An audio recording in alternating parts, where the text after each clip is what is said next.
Assalamualaikum warahmatullahi wabarakatuh. Manual penggunaan iCopy-S. iCopy-S merupakan aplikasi iComic Puteri Saadun mengenai simpulan bahasa dengan mengintegrasikan kearifan setempat serta dilengkapi dengan kuis simpulan bahasa. Kumpulan kami terdiri dari Wan Khamsiah binti Wan Ahmad, Azrizan binti Abu Bakar, Rusmini binti Abdul Salam dan Wan Muhammad Khairi bin Wan Awang. Tab button masuk untuk kepaparan iCopy-S. Tab button Comics Digital. Paparan komik digital dipaparkan. Komik digital Puteri Saadun siri interaktif dipaparkan. Seterusnya tab button Back untuk ke paparan seterusnya. Tab button komik interaktif.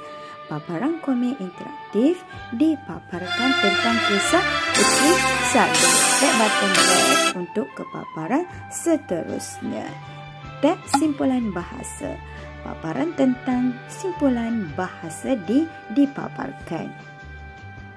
Scroll secara mendatar untuk mendapatkan simpulan bahasa. Maksud dan contoh ayat simpulan bahasa akan dipaparkan. Tab button Home untuk ke paparan seterusnya. Tab kearifan setempat.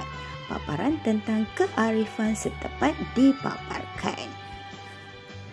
Scroll secara melintang untuk melihat paparan seterusnya tentang kearifan setempat. Tab button Home untuk ke paparan yang terakhir.